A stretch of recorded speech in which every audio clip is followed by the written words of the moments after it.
In this section, I'm going to share with you a testing framework that you may want to use to help you isolate the winning elements and put them together into an ad for your leads or your purchases. So let's dive in, shall we? I'm going to cover when you should use this testing framework. It's not for everybody, so I'll just share with you what I think through before I decide to use it. And two, I will walk you through exactly how to implement these really quick click tests inside of Facebook. And finally, I'm going to also show you Meta or Facebook's A/B testing tool, because they do have a free tool that's built right inside your ads manager that is specifically designed for testing and creating experiments. So let's keep going here. Now, when do you actually use this particular testing framework? A number of people share variations of this framework. And in fact, I was using this in organic social for a while before I expanded it into paid ads as well. And basically, what you want to do is you want to think about whether you have the time and the budget to use it. It's not a guarantee, but it can help you to narrow down which direction you need to go in terms of your ads. So what I would recommend is setting aside $200 to $500 in total. You can do it for less than $200. You could probably do it for $100 as well. It just depends how robust of a test you want to run. But I would do it where you could spend a couple of $100 and you can wait at least a week for the results. And I do not expect any leads or sales from this at all. This is purely buying information so we can find out which direction to go in. So if you are in a situation where this is not something that you can afford or that you just see value in, then this would not be a good fit for you. But if you do want to try it, I would recommend it just because it can really help you hone in on which direction to go into. It's also something if you want to test a lot of creative elements at scale. Some people are running campaigns with larger budgets, and in those cases, many times we'll have a lot of different creatives. And when I say creatives, I mean headlines and copies and the pre-header and the description and the buttons and and the images and the videos, especially with images and videos. If you have a lot of those, this can really help you to test them quickly, narrow it down, get the winners into some campaigns and kind of get going. So it's not for everybody, like I mentioned, but if you have a big budget, this can really help with that too. It can also be a good idea if you are the type of person who likes to look for early indicators of success, because this is essentially what this is. This type of testing using Facebook Ad Manager can help you look for early indicators about whether or not something is going to be successful or not. I'll give you a couple of examples where we've used this in. We've used this actually to try and come up with a book title and also book covers. So I've actually done it with just the different book covers designs and also done with different book titles, and even done it where we're trying to decide what to name certain chapters in the book as well. I've also done it in terms of narrowing down what type of lead magnet to create. I've done it to test different types of headlines on sales pages, product ideas, stats or quotes that might resonate with our audience. So any of these types of variables that you would need in your marketing, you could use this to test it. It just depends how much you can afford to put into a testing budget. Many times I will just go straight into a conversion campaign, and then I will run this test on the side as well, just to help give me an edge in terms of what else I want to test next. So you can definitely do it concurrently with your conversion campaigns as well. So you can also do it if you want to break into a new audience and you're not sure and you just want to get an indicator as to how this audience might react to certain things. It could also be used successfully there. Remember though, this is all about buying data, buying results, buying information. At the end of the day, what we're doing is we are learning what works and what doesn't work, or we're learning what might work and what also might not work, because we're trying to get those early indicators. So it's never wasted. It's only wasted if you get the data and you do nothing with it. My overall approach is to get data from whatever platform I'm in, whether it's Google or Facebook or TikTok or whatever I'm using, and then to learn something from that data. And what I learn from it could be what is not working, which is very helpful. And I could also learn from it what might work, and then that'll give me a direction to go into. So if you keep this in mind, then it won't feel like you're wasting money, because you are getting information that you are going to use, and you're going to use it to hopefully get better results with your campaigns. It just depends how you use it and how much data you have.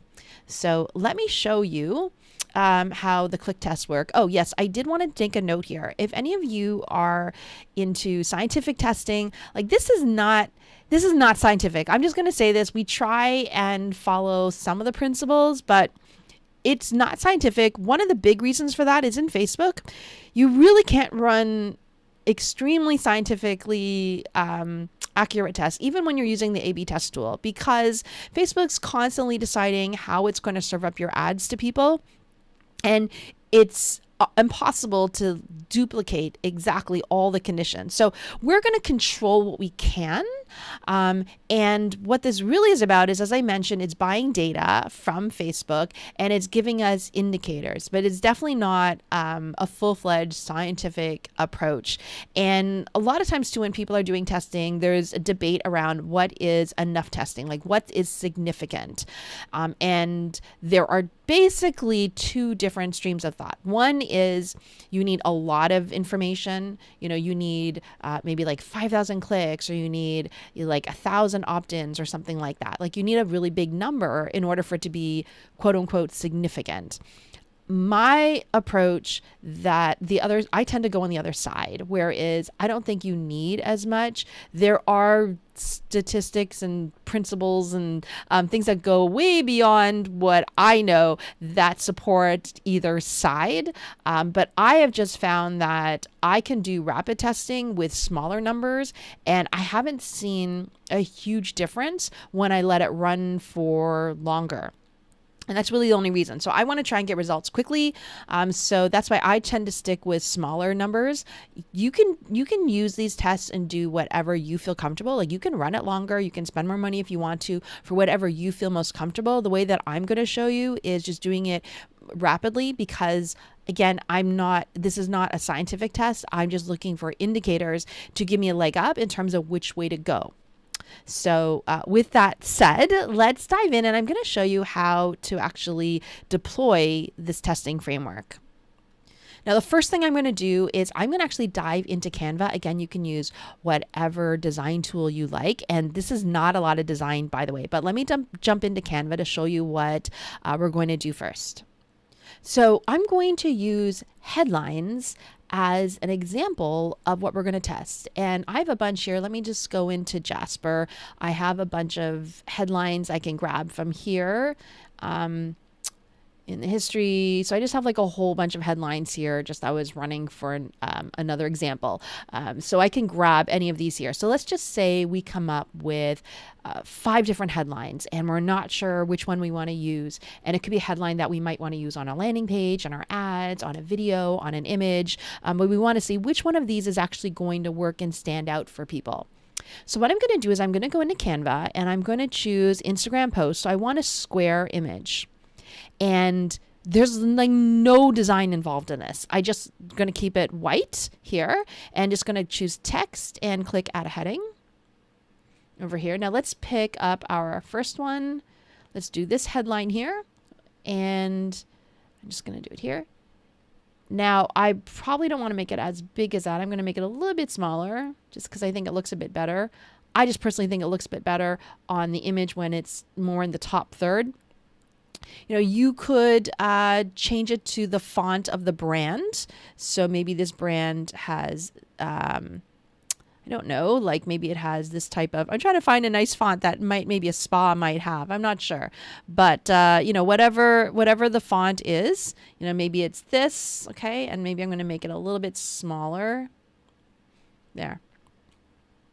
And maybe I want it to look like this, because this is probably what it's going to look more like on the page. So here's one, right? So once you decide what the sort of the style that you want to put in there, and I want it to be white, and I want people to see the text, because this is what we're testing. So I want them to see this first. And I also am not going to use a script font, because I want it to be more easily read by people. So let's just copy this, and let's go back here and choose another one. Just choosing these at random over here. Okay. So maybe it's like this. And then, maybe I want to make sure if I want to do this, and I'm going to put capitals. Okay. So I'm going to create a bunch of these. And by the way, there is software. There's actually software that you can get now where you can have templates. And if you're doing a lot of these, there is a way to feed the information in, and it can create these very quickly for you. But I can actually create these pretty fast in Canva if I have the headlines ready to go. Like I said, it could be done with anything. I'm sure once I go through this, you will see the possibilities in terms of what you can test. So let's just say we create 5 of these, and I'll just download them. Let me just download one of them for now, but I'll just download them to my computer and get them ready to go. And I'm only going to create a square version. I'm not going to create the other sizes because we only need a square version on this. So the materials that you need to create before you jump into the Ads Manager is just a bunch of these here. And you can put color, you can put pictures, and if you want to, but I just really want the text to stand out. So I find that just using white with the text on it is sufficient, because I want this to really pop out. If you prefer, you can, maybe put a different background color if you want. Again, I would just maybe you want to put a, I'm not sure, like a very light color, maybe that's what you would like to do, because that's the color for the brand. And I think that's fine, but just do something that does not distract from the actual text, because that's what I want people to see. So let me go into the Ads Manager over here. And this is the campaign that I am going to create. So let's go to create, and I'm going to create a traffic campaign. You do need to have your landing page, by the way. So let me just click continue, and then you can call it, your test, whatever you want to call it here. And it doesn't matter if it's CBO or ABO, it doesn't matter. Let's just, for now, just put ABO for now. And I'm going to use the winning audience. So it is going to go to your website, and it is a traffic campaign. So we're not going to have a conversion event to select here. And, let me just put $50. Because I don't have too many to test. And I'm going to use the exact audience that I'm going to be using in my conversion ad. So literally whatever, put in whatever exclusions that you would normally put in, the location, put in the exact targeting that you're going to use. So all this has to be exactly the same as the audience that you're going to use in the conversion campaign. Now, the difference here is in the placements. I only wanted to show in the news feed, actually. So I'm just going to deselect these 2 down here, Audience Network and Messenger, and I'm going to leave Facebook and Instagram selected, and I only want the feed. So I'm going to deselect everything else because I only want it in the feeds. My theory on this is when people see it in the feeds, they tend to read it a little bit more as opposed to somewhere else. That's the only reason why. You can choose the other placements if you want.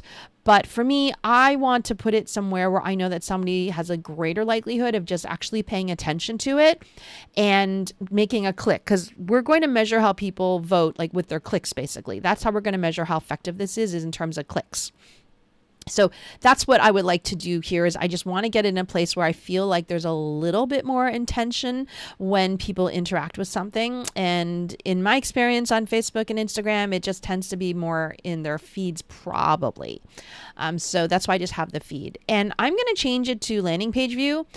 You can do link clicks, but I want to do landing page view because landing page view is for people who will stay on the page for 15 seconds. So I feel like if I can get people to do that, then screen, that's great, right? As opposed just to like click, click, click. So it might give me just a little bit of a higher quality person. And that's how I'm going to set up the ad set. Again, you can test. Just use the same thing for all of your tests. If you want to do link clicks, go ahead, but just don't change it. Like, just at least you want to keep everything as similar as possible so that the only difference is the text that you're actually testing. Okay. Then let's go to the ad that we're going to create. Again, name it whatever you want to name it. And then I'm going to go down here and I'm going to choose this. So let's just choose the image over here. I think I have some that I uploaded here from before. If not, I'm going to upload one. Here was one right here. Okay, so I had this one here. And I know it's a quote, but just pretend it's, the headline. I don't mind. I'll turn on all the optimizations. But the point is that you just have this white thing here, okay? In fact, let me grab the image I just downloaded. Okay, so I actually need to deselect right column, so that I just want it in the feed only. So here's the image that I just created, right? And actually, let me just go back and fix the feed. All right, I need to deselect all of these. So I just want it in the feed. I probably don't mind if it's in the groups feed, actually. I just really just want to have it in that main feed when people are on Facebook or Instagram. So that's the main thing. All right, so let's go back to the ad here. So you can see it disappeared. Let me just pull up that image again. Here it is here. Okay, I don't know why it says that. All right, so what I've done is I just have this in here and I have deleted primary text. I'm going to leave that blank. Okay. Now my headline, I'm going to use the exact same headline. So maybe it's, whatever it is, buy the book for $4.99, like whatever your headline is going to be, and whatever your description is, and whatever the description is going to be as well. So these are all going to be exactly the same. The primary text will be blank because I just want this here, because now you can probably see, right, when it pops up, this is what's going to capture their attention. And then this will all stay the same. The headline and the description and the button will all stay the same. So whatever button you want to select, just keep it the same. And the website will be the landing page. Again, it could be, I just like to use my landing page because, hey, sometimes it's so good that you do get a sale. That has happened once in a blue moon. So we have that there, and, I'm still going to track it like normal. So that's how I would do it. And then I would just duplicate these for every single one of these ones here that I want to test. So if I was testing 5, I would have 5 of these ads inside of here in this traffic campaign. Now, what I'm going to do is I'm just going to leave this in draft. But what I would do is I am actually going to let it run to 500 reach only, and then I'm going to turn it off. That's it. Again, if you want to let it run longer, you absolutely can, but I'm only going to let it run for up to 500 reach, and then I'm going to turn it off, and that's it. After that, I should have a bunch of ads here, all of them with 500 reach, and then I'm going to have statistics. I'm going to have the cost per click. I'm going to have the click-through rates. I'm going to have the cost per link click, and all I do is I sort them by cost per link click. The one with the cheapest is the winner.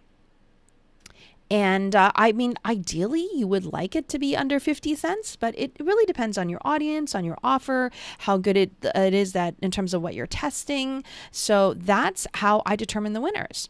And then you can just keep doing this over and over and over again to test. So now I think you can imagine all the different things you could test. I've tested different book covers by just putting, instead of having text here, I will just actually have the book cover here. I've tested different titles for books. So you can imagine just these would be a bunch of the different titles. Just think of all the things that you can actually test. Now, again, it's not going to tell you, yes, this is actually going to get you a sale, but people vote with their clicks. So you can actually see which ones had higher click-through rates, which ones had lower cost per link clicks, and then you can sort them all and decide, okay, these are the ones that I'm actually going to go with, and I'm going to use these in the ads that I create in my conversion campaigns. Now, a way that you can help automate your test is you can go here to automated rules, and it's because I can't always remember to turn it off, right? So you can create a rule up here, and I'm just going to go custom rule. And then maybe you can put test turn off after 500. So I would say apply the rule to all active ads. And I'm going to put here turn off ads. Now the condition is when the reach is greater than 500. Okay. And if I have other campaigns running, I also want to make sure this only applies to that campaign. So one thing I'll do is I'll put campaign name contains the word test and just make sure that I only use the word test in those campaigns. I'm going to put time range maximum and continuously and just have it run. And that way, an ad that does reach 500 will get turned off automatically. You still have to keep your eye on it though, because I do find that sometimes it lets it run to 700 or 800. So if you really want to make sure it's at 500 and you see something that is running and it's not turned off, just go ahead and pause the ad. Okay. So that's how you create all of these. And you can just create a whole bunch of these. I tend to keep them to about 5 to 10 active ones at any given time, just so it doesn't take forever for it to serve up. Because sometimes when you have too many ads in an ad set, it dilutes it too much, and it just takes a really long time for Facebook to deliver all of them. But it depends how many you have. So I've done stuff like where I put in 10 and then I've let those run, and then I put in another 10 and I let those run, and I just delete the ones that I'm done with. Because you can access your deleted by just typing in deleted here, and you can choose the ad delivery that's been deleted, so you can see the ones that have been deleted. So that's also one way you can do it. You can also download the results too by going report and just put like export table data, so you can also keep that on your desktop as well. And that's how you deploy these click tests. And as I mentioned, they're really helpful just to give us an idea of what direction to go into. Now, you can also do testing directly inside of Facebook. So let me show you how the A/B testing tool works, because I like to use this when I'm testing my conversion objective campaigns. So once I've done the click test, I've got my conversion objective campaigns in there. I will sometimes use the A/B test tool, and I just wanted to show you really quickly how it works, because I find that a lot of people don't use it, and I think it is an overlooked tool that we can use in Facebook. So what you want to do is go back into the ads manager, and you'll notice it's grayed out here, but it's something that says A/B test tool. So let's just go in here and choose, I guess, if I don't have it selected, there we go. So I'm going to click on it, and it walks you through everything step by step. And you can see here it says, try different images, text, or settings to see what works best and improve ad performance. We'll show a version to your audience and ensure nobody sees both for more accurate results. So normally if we just let everything run, you will have people seeing stuff twice, or like it just won't serve up evenly. So this really does help us, because Facebook is saying, hey, if you let us know you're running a test, we are going to help you run it a little bit more scientifically by making sure that it's showing up to different versions of the audience, just to help you get better results. And you can use this to test your creative, your text, your audiences, your bidding strategies. So it can be very helpful. And I use it the most when I'm doing conversion campaigns. So let's just get started. So it can make a copy of an ad. It can select two different ones. Okay. So let me get an ad that we can actually use. So one moment. All right. So let's just say make a copy of this ad. And then we're going to choose what we want to test. You can choose creative, audience, placement, or just choose custom if you just want to test something else. But let's just choose, say, creative, or maybe let's just choose audience. Maybe you want to test different audiences. So I'm just clicking this here, and I'm just going next. I'm just following the steps here. So I can name it, like maybe I want to name it entrepreneurs versus moms. I'm just making this up here. And then you can say how you want Facebook to decide if there's going to be a winner. So here it could be landing page views, it could be purchase. You can choose any of the events here to determine how you're going to determine a winner. And if you're already running a conversion objective campaign, I would just choose whatever objective is there, whether it's a purchase or a lead. So let's just put cost per purchase here, and we'll pretend it's for, like a book funnel or a tripwire or something like that. And then it's going to ask us how long we want to run it for. So one thing I have learned with the A/B testing tool is you can't force something to end early. Okay?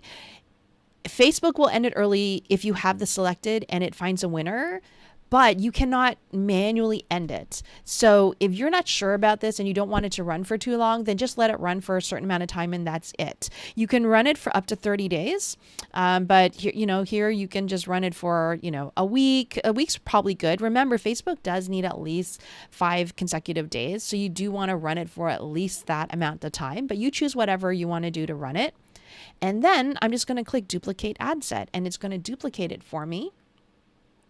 Okay. And now it's got, see, here was the original one. And then this is the second one. It says copy, and I can name it whatever I want. And I can go in here and I can choose whatever audiences I want. And once I have it published, you see here, like there's these little, beakers that shows you that it's actually part of a test. And if you want to go and see what experiments you're running, there is an experiment area. So to find it quickly, you just can click the little search icon here on the left-hand side and just start typing in experiments, and you'll see it pops up. So I'm just going to click that. And it should show me, I think it's in draft, so it may not show me any experiments, but let's take a look. So once you get to the experiments page, it will look something like this. If you go to the home page, this is another place that you can actually start a test. You can do a brand lift study as well. That's I won't talk about that here, but what we're really want to focus on is the A/B test tool here. And when you have your test running, it will show here as well. And here's another button, right, where you can actually create the tests too. Again, I just found this to be much more helpful for me for my conversion campaigns, but do feel free to experiment as well. I've just found this something that not a lot of people tend to be using, but it can be very helpful if you just want to be testing how different audiences work, maybe different creatives. You can still put new ads into an ad set. You can still just create a new campaign and see how it goes. You can absolutely do that. You can still do well with that. This is just an additional tool if you would like to run a little experiment inside of Facebook just to see what's going to happen and to make sure that the traffic is being evenly divided between the two things. So that is my overview and walkthrough of how to run a couple of different types of tests on Facebook. So your next step is to design and create a small click test. Maybe it's your headlines, maybe it's a title for your book or your lead magnet, but go ahead and give it a try. Let me know how it goes.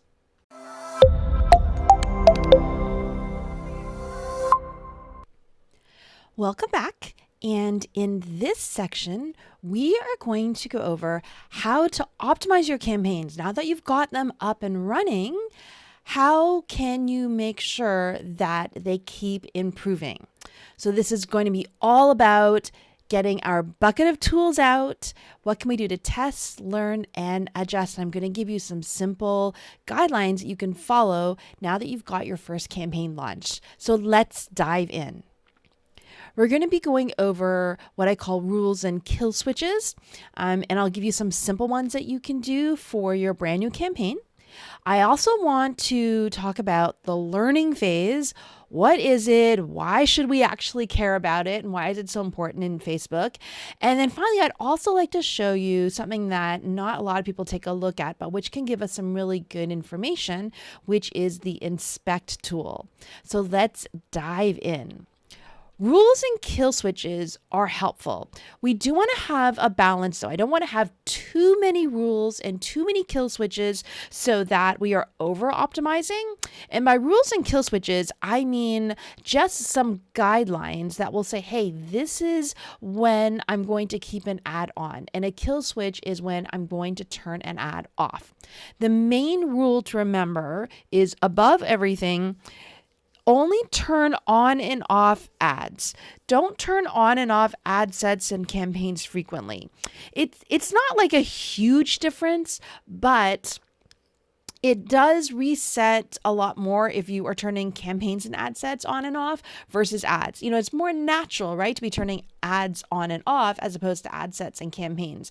I usually turn a campaign or an ad set off if I know I'm not going to use it again. And in fact, usually by that point, I'll probably just delete it. But you want to just get in the habit of, if you are going to pause, use it at the ad level. But we do want to make sure that we're not doing too many. So it is about finding a balance. And I do have a picture here of just 3 switches. I don't have a huge switchboard here, right, with a lot of them. So we do want to just practice some restraint here and, just have some simplicity in the approach. So what are a couple of the ground rules? Well, there is always a tension with Facebook ads about balancing time and money. So on the one hand, we need to make sure that we give Facebook enough time to work, and it needs minimum 5 consecutive days for an ad to be on. If we can have it on for longer, we should do that. So we do need to make sure we give it enough time. And along those lines, we never want to make a decision based on one day, because even after you have a campaign that's running for a while, you can have a bad day. You can also have a really good day. What you want to do is take a look at multiple days. And you may want to be taking a look at, for example, the last 72 hours, the last 7 days, the last 14 days, the last 30 days. As I keep expanding the window, what I'm really trying to get a sense of is, what's the momentum? Is the momentum going forward or backwards? But I never want to decide, hey, like, this is a really good ad, or I'm going to turn this ad off just based on data on one day. This is about a long-term plan here, and we just have to give it time to figure things out. Just as it takes you and I time to learn things. You're learning all about Facebook ads here. It takes some time, right?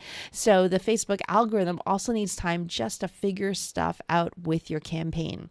So you need to balance that with your budget and plan out your budget so that you can keep it on for that long. If you have a very fixed budget, then you want to figure out, what can I spend so that I know I can afford to have it run for, 7 days, but a minimum 5 days. And then the other rule that I have is, I review the KPIs, which stands for Key Performance Indicators. And it sounds like a fancy term, but I'm just going to give you really 2, maybe 3 that you can actually take a look at to keep it simple. But the way that I do this is, I look at KPIs from top to bottom to unlock each micro commitment. So what's the first thing they have to do? Well, they have to just look at the ad. So that's from the top, right? Then the next thing we want them to do is read through the ad, and then we want them to click on the ad, and then we want them to actually take an action, which could be putting in their email address or adding something to the cart. So I always want to start at the top. I'm not going to even worry about them making a purchase in the beginning, because I need them to actually see my ad first. So that's going to be the top KPI that we take a look at. And we can measure that with click-through rate, or CTR all, then click-through rate or CTR link, and then taking a look at the optimization event. So let me pull up some data in an ads manager so you can see what I'm talking about. So I have some deleted campaigns up here so that I can more easily show it to you. So let's take a look at, say, this one over here. So when I take a look at, let me just turn this little plugin off here. When I take a look at ads, I'm going to go through and click through to the ads. And an easy way, I do it all the time. There's many different ways you can kind of come at this, but I just click the name of the campaign, which will open up the ad set, and then that'll just open up all the ads inside of here.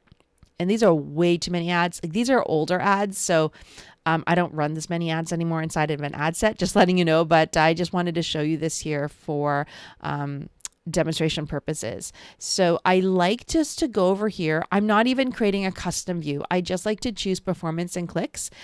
There's a lot of information you can find here with all these different settings, but I like to start with performance and clicks. Again, just trying to keep things really simple. This is your first campaign. Let's just keep everything really simple.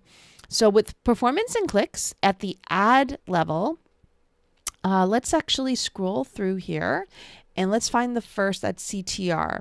So the first one here, it says CTR all, and that stands for click-through rate all, which means an average of all of the actions that somebody takes on the ad. So it's not just clicking through on the link, it's interacting with the image or the video and maybe, like pressing a button or something like that. So I like to look at this first because to me, this is a good indicator of how good I am at getting people to stop the scroll and interact with the ad.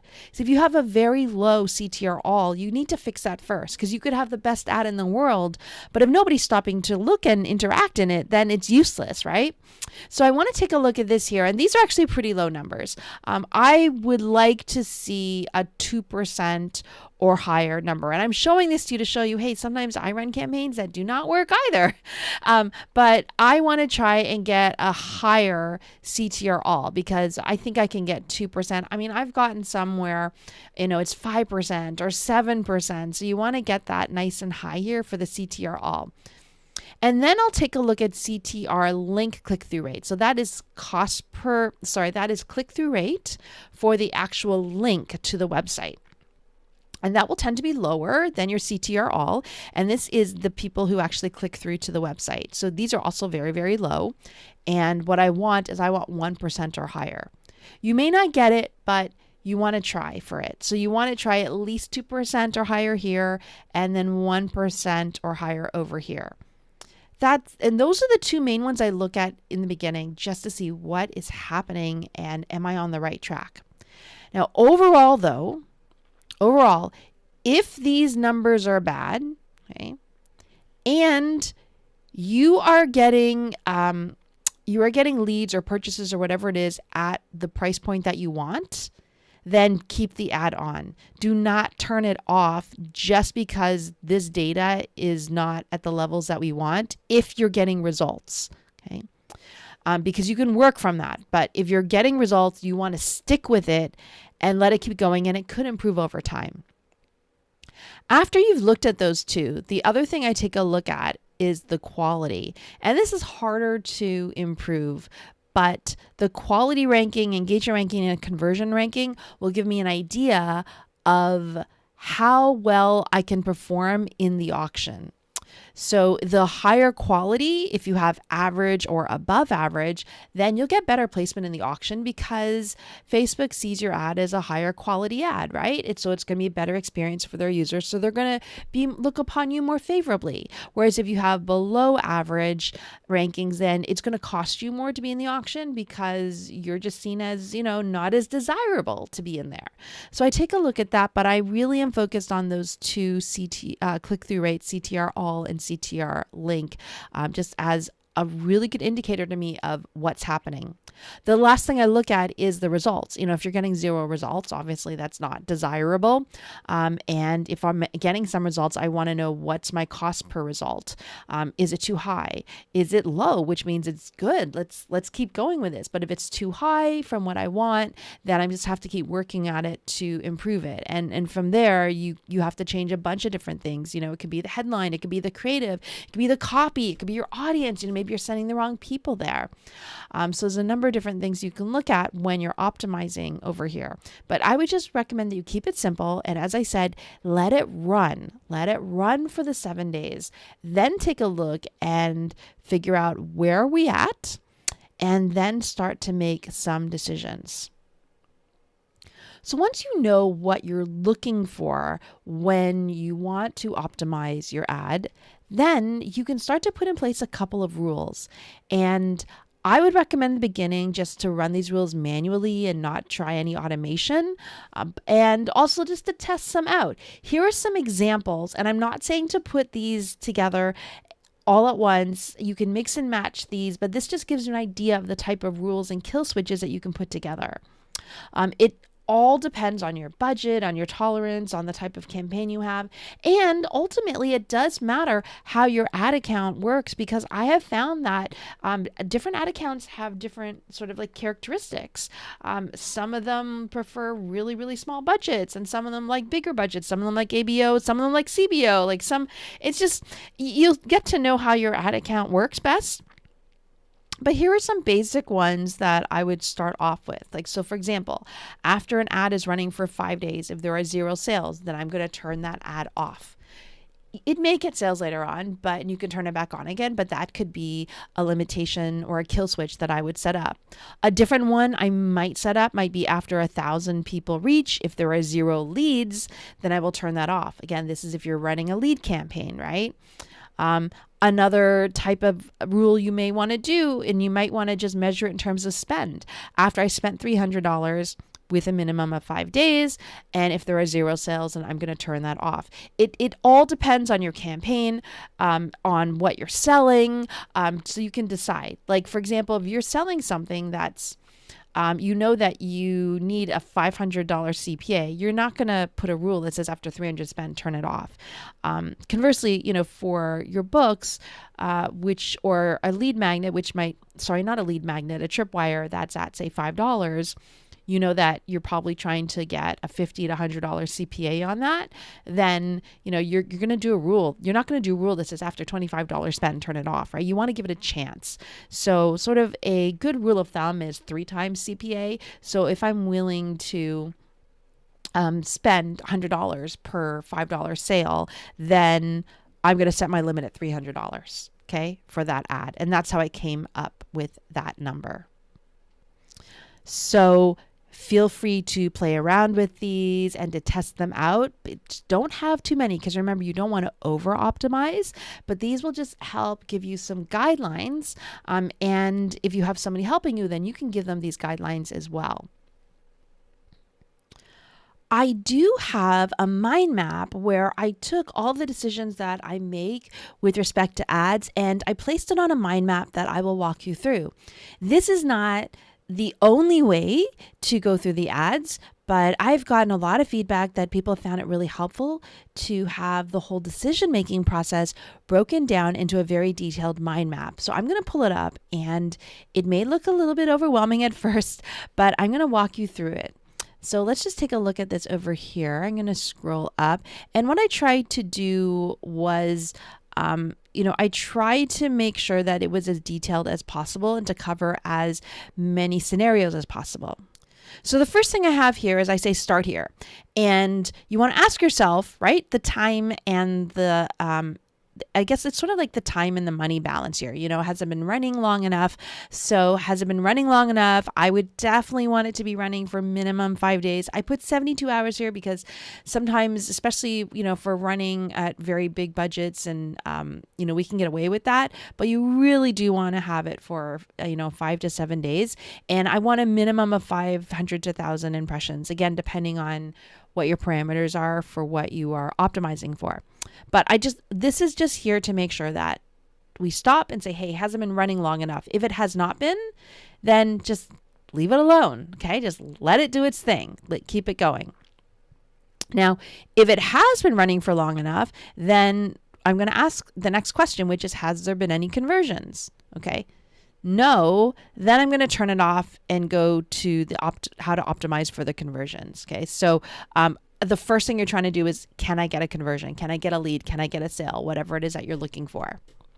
The next thing is here, if I did get a conversion, yes, is a CPA at or below the target CPA? If it is, then just keep it going. Just keep it going. If it's not, then I want to know, is it at the maximum allowable amount, which is usually, like I said, as a rule of thumb, is 3x, but it depends on your budget and your funnel metrics, and how the economics work with your funnel. But you want to take a look, is it at the maximum allowable amount? Then it's yes, then you're going to turn it off.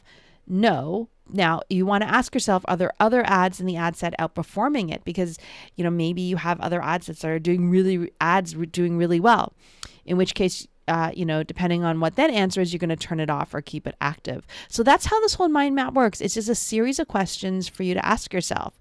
Now, in terms of optimizing it, I've moved it over here and I said, okay, let's go over here. Is this overall CTAR below 3%? Yes, then I want to test new images and format to improve the overall CTR. No, then it says check other factors. And I have other factors, inside of this mind map here. And then we want to look at the link CTR. Is it below 2%? Yes. Then I say here, test the following things. Change headlines, change primary text, change the button. Okay. Also, you want to take a look at, have costs increased over the past 7 days? No, then we're going to check other factors. Has it been running for a few weeks? No, then you go back to checking the other factors. We'll go there in a moment. Yes, then I give a couple options here about what you might want to do, right? Turning ads off, duplicating, creating a new campaign. So there's a number of things you can do. And also, if any of the quality is below average, I've also given a couple suggestions here of what you can try and do to improve it. It can be hard, but we can try and do things to improve the quality. So let's go over here to the other factors here. So I do have here where it says other factors, and this is basically just a brainstorm of different things you can try. Changing up the audience, changing up the different types of creatives, changing the bidding methods, lifetime versus daily budget. So there's a bunch of different things here that you can check. I always do first check technology, because chances are that there's a technology problem that is causing the issue. So you want to check, is the website functional? Does it, how does it function on your phone? Because most of the traffic is going to be from the phone. And if it doesn't look good, or, I had one where we found out that something was covering up the actual button that you have to click after you put in your email address. So of course it's not working. So definitely check all those things, and always double check to see if your pixels and events are firing as well. So that's what this other factors part is here. And then I also have a section here, which is how I optimize ads for conversions. So here I'm asking, are you getting 50 conversions a week? And then it goes through whether or not you have to check other factors. And then it's like, no, then here's other things you can do to get you to your 50 conversions a week. Or are you getting too few conversions? In which case, let me expand that one over here. Then it sends you, okay, go back and optimize your ads, or check the technology. I really stress that, because I've seen so often that it really is the technology part. Now this is where it gets a little bit bigger. So is it a technology issue? Then okay, fix it and see what happens. But here are other things you can try. This talks about retargeting. This talks about whether or not, you do have a longer sales cycle, because sometimes people do have that. So that way it's really hard actually to get to your 50 conversions a week. So I've gotten a couple of different suggestions over here. And then I also have suggestions of different types of audiences and how to actually research this. So this kind of goes back to the audience research part, where I've kind of labeled it all here. So I've really tried to think of every single possible question that I go through when I'm taking a look at ads and when I'm trying to get them to improve in performance. So you can go through this as well, and then you can take it and then edit it yourself. Or you might be able to draw out your own map in terms of how you like to optimize ads as you get better at this. But this is a place that you can start, and hopefully it will also help you as well to optimize and improve performance on your ads. The next thing that I think is important to cover is something called the learning phase. You will notice that your ads have a little status that says learning after you launch them. So what is this learning phase? And I didn't used to care about it as much, but recently I've been doing a lot more testing, and I've really found that it can make a difference. So what is the learning phase? Well, Meta, or Facebook, says that the learning phase is when they're learning about your ad set. Facebook is learning how to put it in front of the right type of people. So it says here it's exploring the best ways to deliver it. And this means that your performance of your ads will be less stable.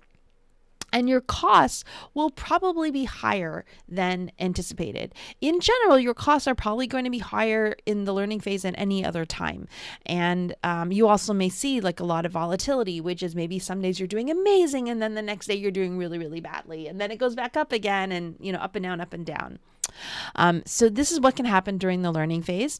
And it occurs when you create a new ad or you make what they call a significant edit to an ad set. So a significant edit could be increasing the budget by more than 20%. That could be considered a significant edit. Sometimes adding a new ad into the ad set can also be considered a significant edit. So we just want to be a little bit careful after our campaign goes out of learning phase when we're doing these different actions to make sure that we don't accidentally put it back into learning phase. It's not the end of the world if you do, because if you're getting, leads and purchases and you're getting enough of those, they'll go back out of learning phase pretty quickly. So what we want to do is we want to try and exit the learning phase. And what Facebook is looking for is it's looking for 50 optimization events. So 50 leads or 50 sales, whatever you have put that you're optimizing the ad set for, it's looking for 50 of those since the last significant edit. That's why this is very important to know. If you had an ad set running for say 3 weeks and then you made a significant edit, then the 50 optimization event count is going to start again from the time of that significant edit. Okay, so that's why we need to be careful about that. And they would prefer the significant edits they prefer the optimization events to happen within 7 days. So what we're looking for is how can we get 50 optimization events within 7 days? That is ideal. Sometimes it's not possible because maybe we just don't have the budget to get there, but that is the ideal thing. You can still go pretty far in while it's in learning phase. Just know that it is going to be volatile and it's probably going to be more expensive than once you get out of it. So here are a couple recommendations. Again, edit with caution because editing your ad set during the learning phase will usually reset the learning and then you'll have to wait all over again. So we just want to be intentional if we are doing any edits in the ad set. And by edits, I mean increasing or decreasing the budget. We never want to change the actual audience and things like that in an existing ad set because we just want to keep the data as pure as possible. But, just kind of think about that, or adding a new ad can sometimes push it, reset the learning as well. We also want to use fewer ad sets to avoid diluting the learning. So if you had, for example, 10 ad sets in one campaign, it's trying to learn all across all those different ad sets. It's like us trying to multitask, right? And learn things at the same time. It's a lot harder to do that. But if we're very focused, then it's much easier to learn. So same thing with Facebook. If we have fewer ad sets with broader audiences, then it can only focus on that one ad set and it can learn faster and we're not diluting its efforts in learning. And also make sure we have a budget that's large enough to get the 50 optimization events. So if your CPA is $100, then what you need to do is you need to go $100 times 50, which is $5,000. And that is how much you would have to spend in 7 days to get the 50 optimization events. You may not be able to budget that, and that's fine. You just have to know that you're going to be in the learning mode for a longer time. So that's why you have to think about what is the budget and adjust your expectations based on what you can afford to spend. Sometimes your ad set will say learning limited. So what is that? Well, that means that it's still learning, but it means that it's limited in terms of how it can grow more because it feels like it's going at too slow of a pace. So a couple things you can do when you see learning limited is you want to see, do you have too many ad sets and campaigns on so that it just can't, so you're diluting the learning too much. Also, is your audience broad enough? Do you have bigger than 1 million, do you have bigger than 3 million, right? Maybe your audience is too small. Your budget could be too low, like we just talked about.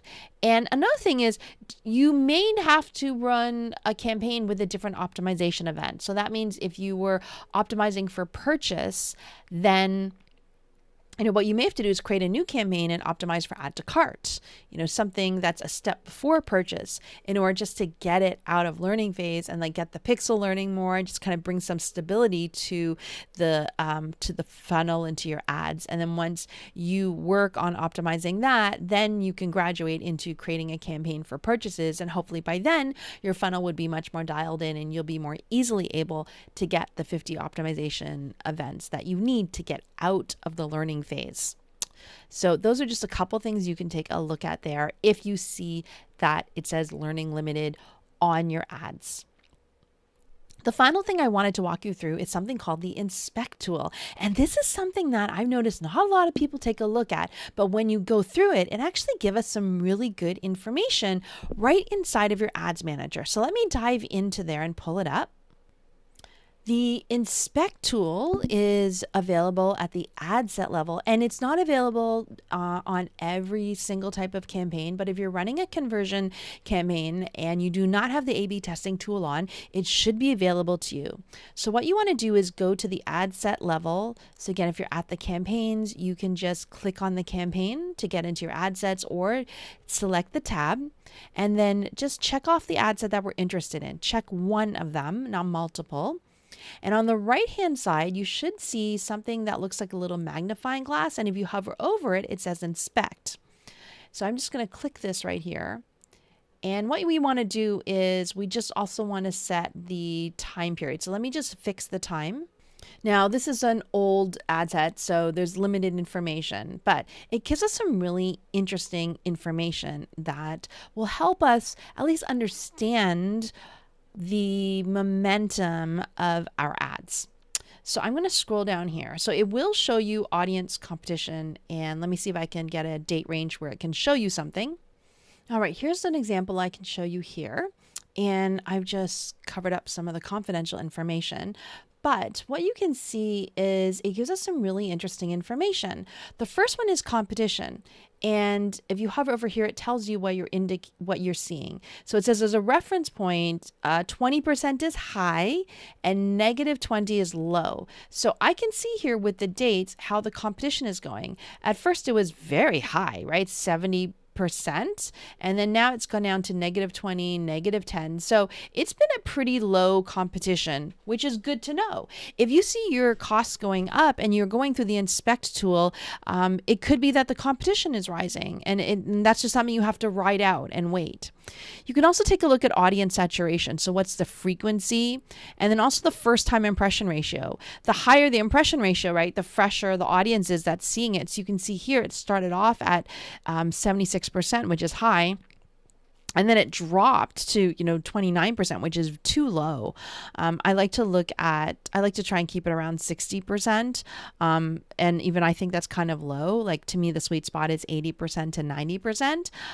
But that also could be a reason why the performance goes down, because if the competition goes up and also your audience saturation is too high, in which case, here like first time impression ratio, it's just really, really, really dropping.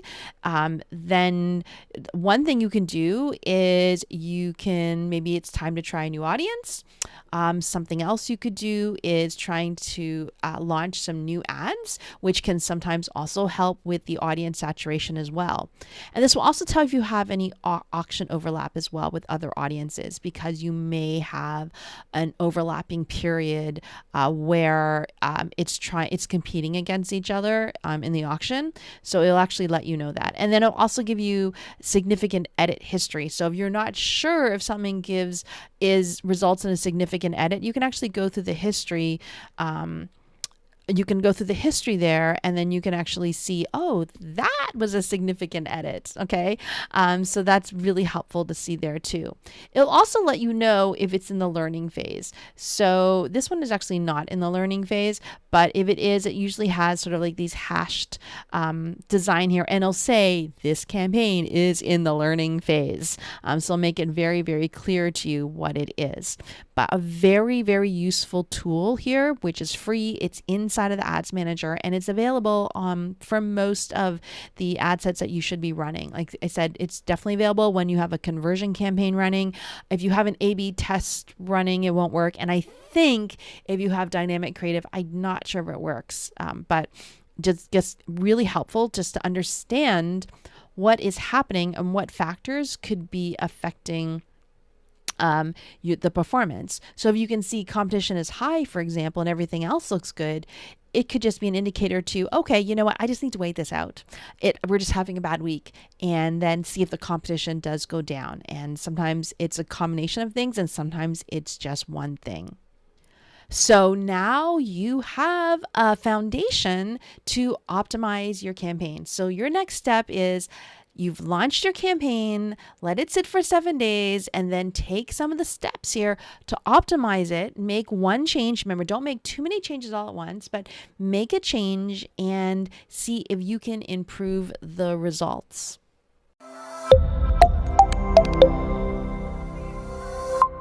How do you create a powerful Facebook/Instagram story ad? Well, as it's called story, you need to tell a little mini story, but you only have 15 seconds to tell the story. And some of you may be thinking, oh my gosh, how can I fit everything into 15 seconds? Well, you can actually fit in a lot more than you think, I think. I actually was really focusing on short videos, and when we are focusing on short videos, I even found that sometimes 15 seconds is too long. I was doing short videos that are 10 seconds long, which I thought was just right. So the more you practice short videos, the better that you will get at creating this. And if you want to learn more about short videos, actually have a completely separate short video training, which I'll put information on this page, because approaching short videos is very different from creating the regular YouTube style videos or Facebook videos that we are all used to. And there's a slightly different approach to it, and we share all of our tips and tricks in there with respect to short videos and how to leverage them, because they are hot for social media and leveraging them for your business. But back to story ads. So how do you create a powerful story ad? Think of them as having 3 parts: the hook, the middle, and the end, which is the call to action. The hook is often a question, a very powerful question that gets people still staying. And you may think, oh, it's 15 seconds. It's very easy to skip onto the next story when you're on your phone and you're in the story feed, and sometimes you're just like press tap to keep going through different stories. So you really do have to fight to keep people's attention there. Don't be fooled that it's so short. You think, oh, everybody's going to watch it anyway. No, they're not. If it doesn't look interesting to them, boom, they're going to go. So the image has to pop, especially, that's why I like video, because they can have some movement to it. Everybody else is in there has kind of got some movement. So you want to try and do that. But again, like I said, if you can only do an image, that's totally fine too. It can still work. You just have to be really smart about the hook. So put in the question, like put in a very strong hook at the top. The middle, and this is where you can use the text feature, but don't put in too much. So that's too much for people to take in.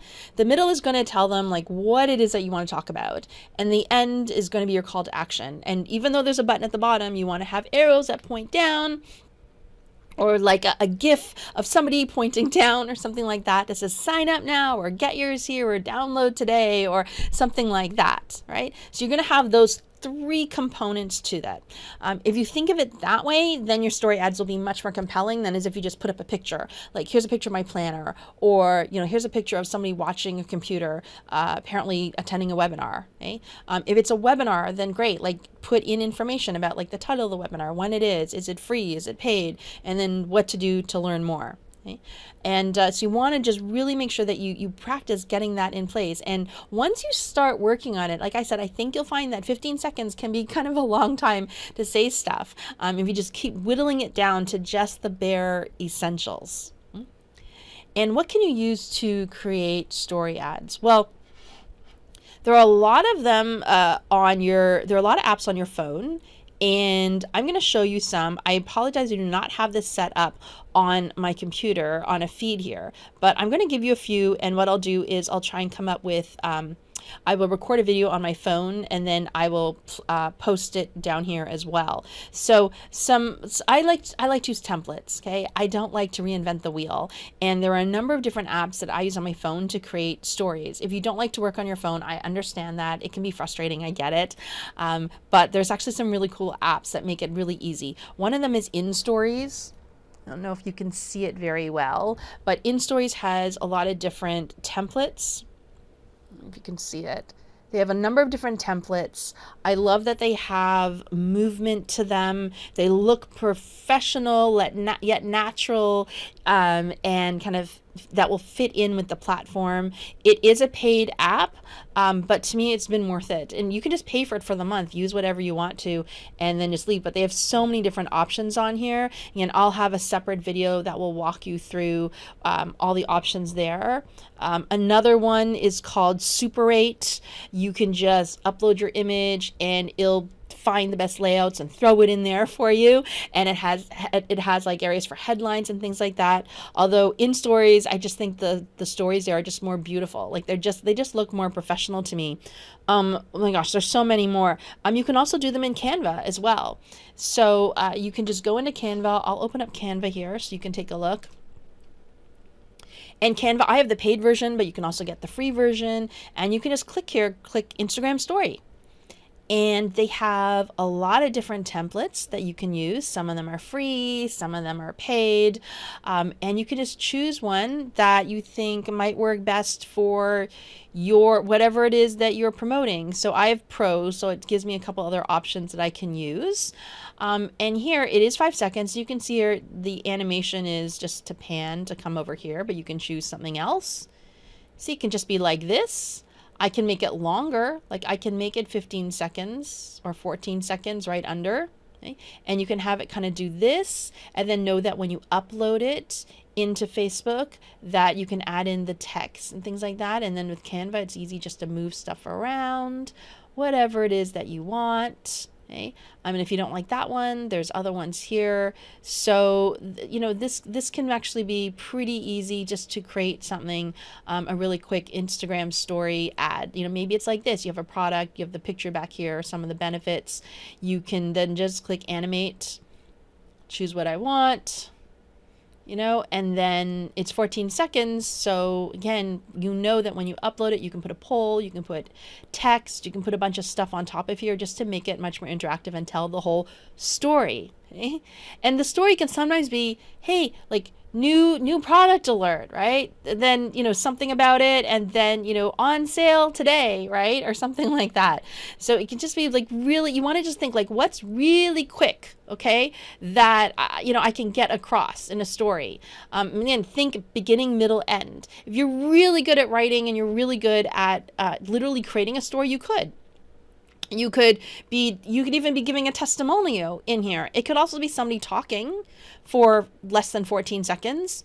We ramble a lot in general. So I think if you come up with a testimonial, you can find like a little soundbite to put in here. If you do have somebody talking inside of here, what I would recommend is make sure you put captions. You can actually have them use the free Threads app, which is Instagram. It's called Threads, and you can get it on your phone, and somebody can talk into the camera and captions will just magically appear there. I like to use an app called AutoCap. And with AutoCap, again, it's just on your phone, I know, but with AutoCap, I can actually just upload a file there that's already been recorded from onto my phone, and it'll transcribe it, and I can adjust the captions, I can adjust the colors. I'll have a separate walkthrough video here as well, again, that I record directly from my phone so that you can see exactly how it works. So it's really nice to have that, because a lot of times people have their sound off when they're watching stories and videos on Facebook. So you want to make sure that your message does get across. That's why it's really helpful to use that text feature to put text up there, because you're basically summarizing what is on here. And it doesn't have to be word for word. If you want to use the text feature, just put a summary of what the person is saying there. If you're not going to use word for word transcriptions. Okay, I have a few more options for you as well. Another one is called Crello. It's very similar to Canva. I would click here, Instagram video story. Their designs are slightly different. I think that they tend to have a little bit more local business ones. So you can just go in here and pick something and move it around. And, you know, they have some pretty cool animations and videos in here. Again, it's just sometimes not everybody likes the templates that are in Canva, and I'm all for just, you know, get a template and put it together. Okay. Another one is Easel. So it really depends on the style that you like. Easel is, again, I was looking for stuff that has slightly different templates and designs, because, you know, Canva has a certain look and feel, Crello has a certain look and feel. Easel has a little bit more of a, I think it's a little bit more elegant templates. So I'm going to click stories here, and you can see they look just a little bit different here. So, you know, they have a couple of these ones here, and you can go in and just edit the design. And the only thing with Easel is that they don't have the option to animate the way that Canva does. So if you were using Easel, I would create probably 3 images, and then you'd have to use a video editor to just put them together into a video. Again, you could just use an image as well. So that's one of the downsides of Easel. For pure video, I have 2 things that I like. I like Wave Video. Again, I'm always looking for stuff with good templates, okay? So I like that they have templates that I like that are super easy to use. And let me just pick this one here. So let's just click Edit Template. Let me sign in. And I will have more of a walkthrough of how to use this in a separate video, just so if you're using this and you're not sure, you can refer to it, as well as a link to purchase it if you want to try it out. So again, it's got a lot of flexibility. And also, now you're looking at this going, hey, Leanna, that is square. That's not a story version. Well, just go up here to click Resize Video, and I can choose Story. And look, it's resized.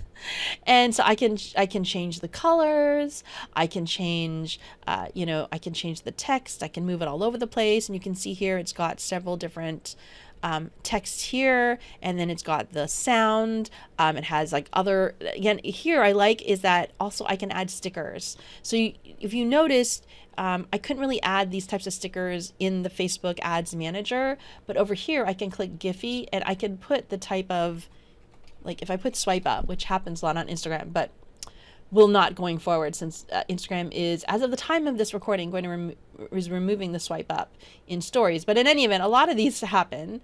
So, you know, I might want to have this here, and it is a GIF or a GIF. And social media you can see it working there.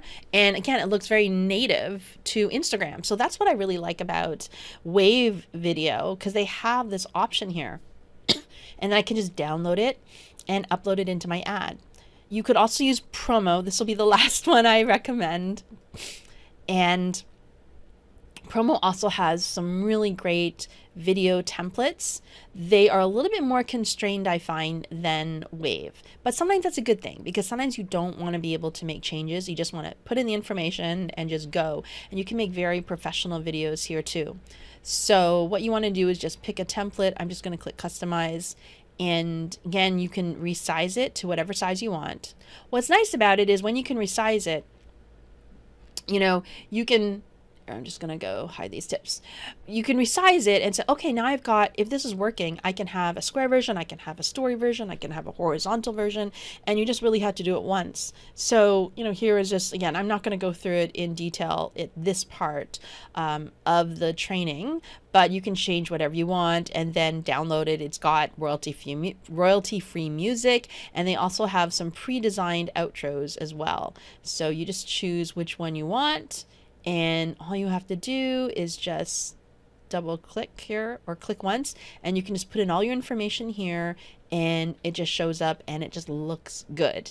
And what's also nice is you can also have certain brands, colors already preloaded, and just add them in here too. So there's lots of different tools that you can choose from in order to create Instagram story ads for yourself. One last point that I wanted to make is that you don't necessarily have to create an Instagram story ad only. What do I mean by that? Well, remember I said many times, let me just delete this here. Many times when I'm running a conversion campaign, I am going to, let's just choose conversions here. I'm going to go continue. And then let's just do IG story all example. Okay. So I'll just do a regular conversion campaign, which means I set the conversions. I usually have campaign budget optimization. In my ad set, I've got whatever pixel, etc., that I want to do. And then down here, when you go to placements, I leave it at automatic placements, which means I let Facebook decide where to show it.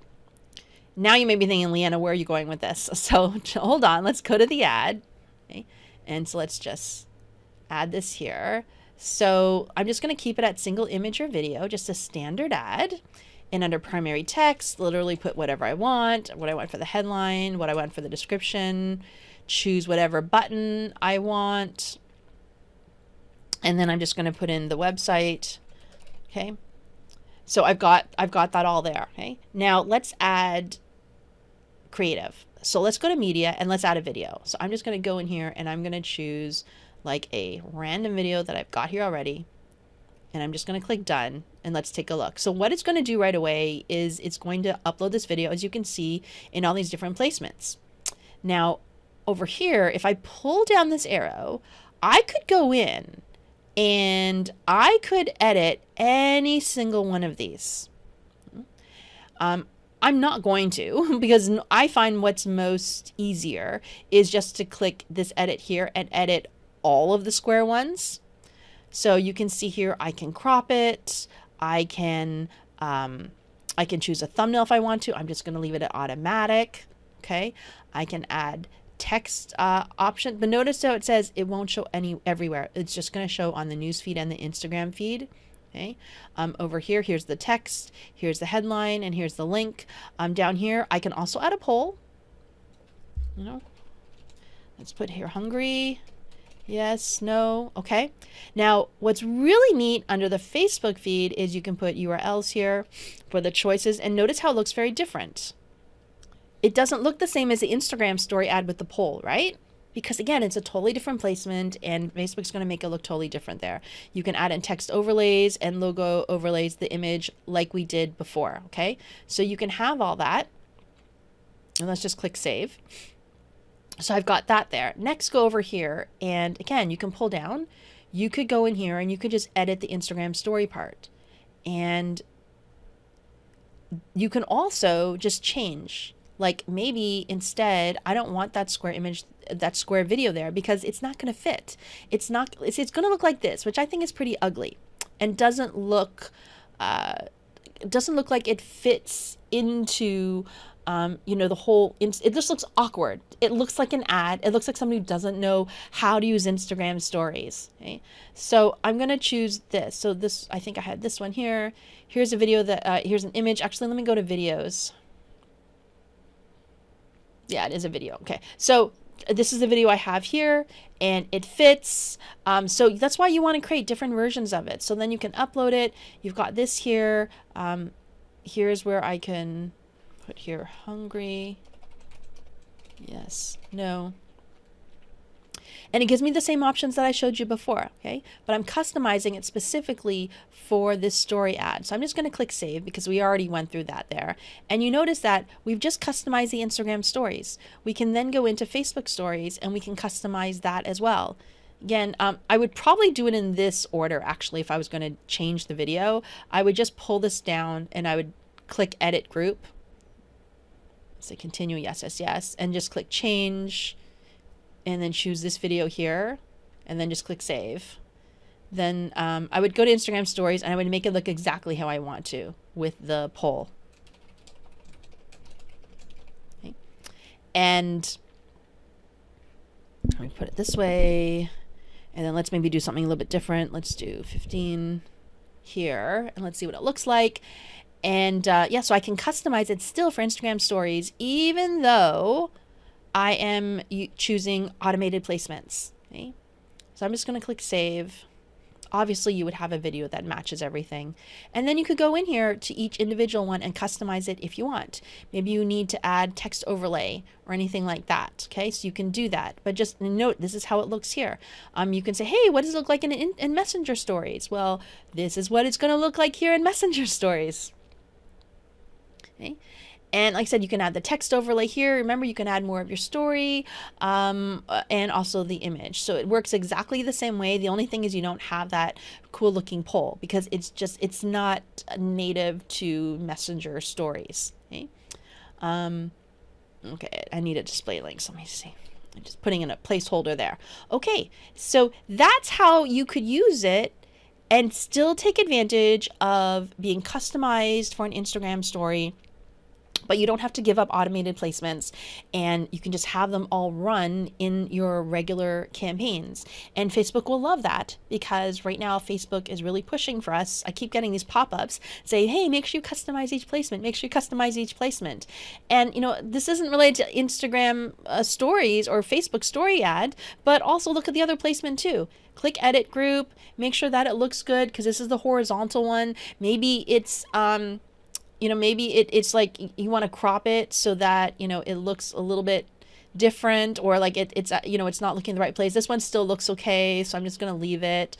But you just want to make sure it looks good. Okay.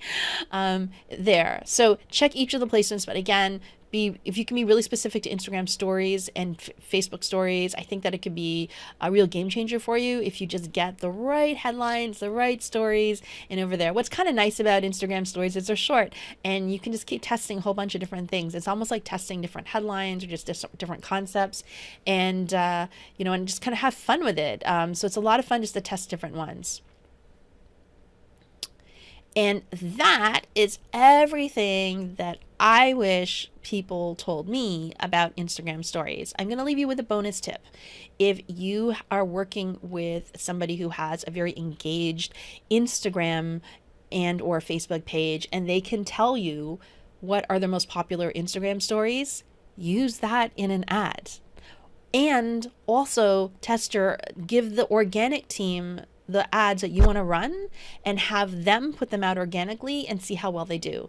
Then you already have an idea of what's going to work. And like I said, if there is something that is going really, really, really well on Instagram stories, then get your hands on that creative and use it to create a Facebook/Instagram story ad. So I hope that you learned as much as I wish I had learned when I was first doing Facebook and Instagram stories. And, you know, please make sure you tag me or, you know, share some examples of Instagram story ads that you have done. I would love to see what you create with the Instagram Facebook story placement. Bye for now.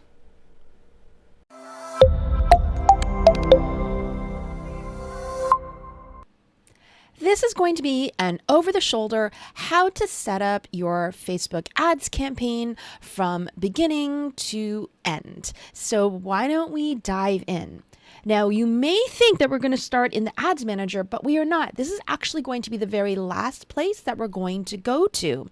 Think of this like cooking. In cooking, you want to get all of your ingredients measured and chopped and whatever gotten ready to use in cooking or baking and have them all set up. This is called mise en place. And then once you have them all ready to go, then you can actually start cooking. So you're not in the middle of cooking or baking and realize that you have no sugar and then you have to stop everything. So I find that it's much more effective if we gather all our materials together and then we go ahead and create our ads. So the first thing we need is we need a landing page. This is the page that we are going to send people to from our ads. So we need a funnel.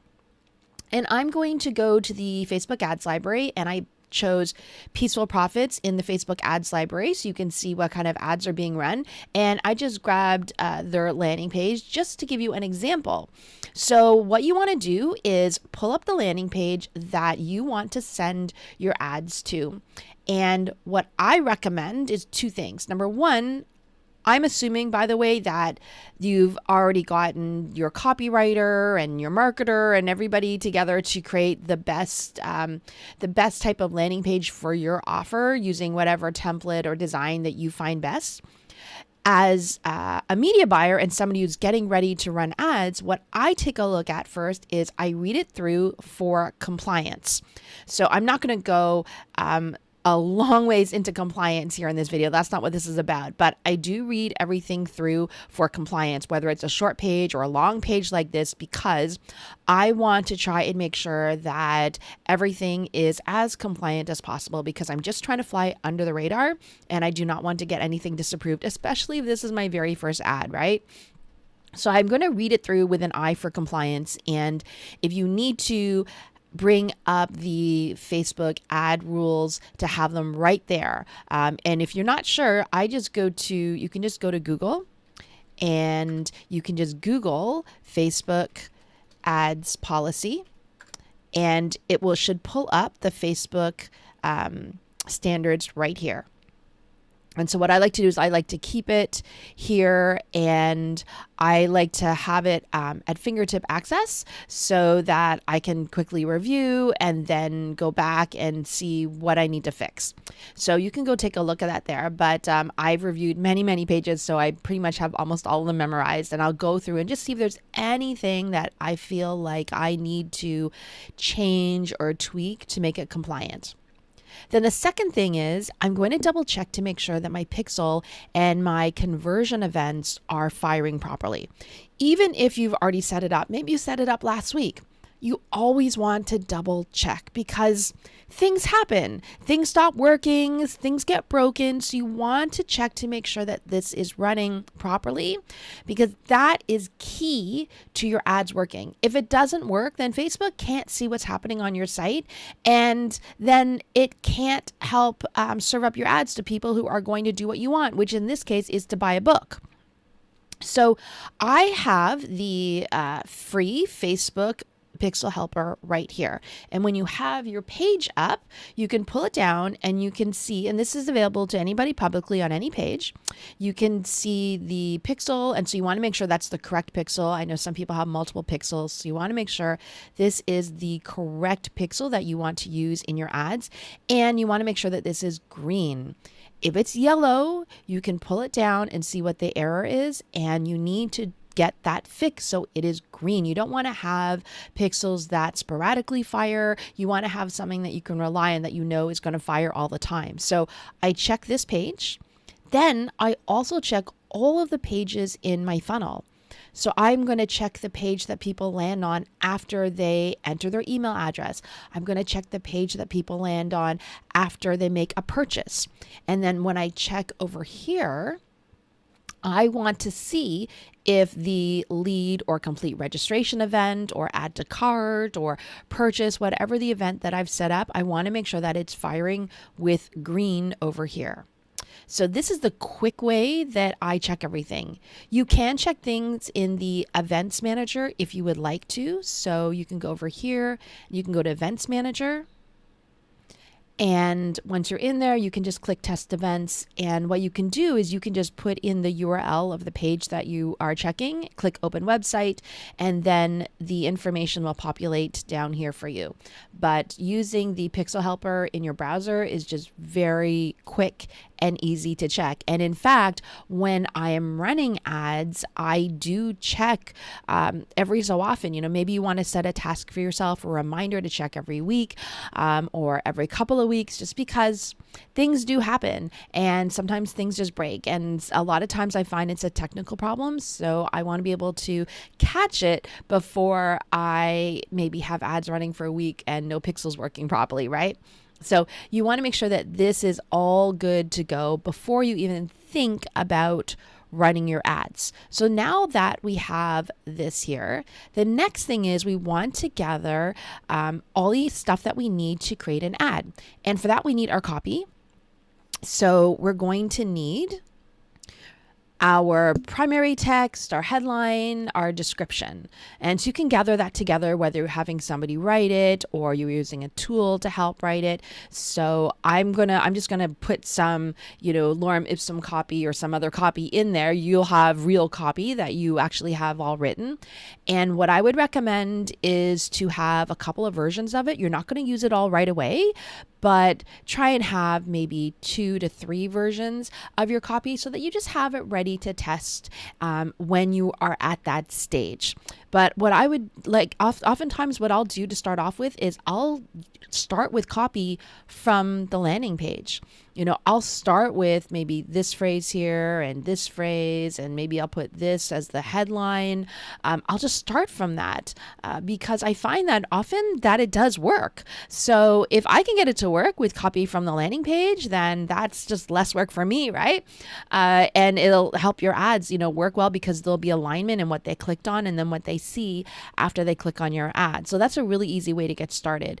I do like to test creatives first. So when I'm testing something, I always just want to change one thing. So what I like to do is I like to start off with one set of copy and then have a couple of different creatives.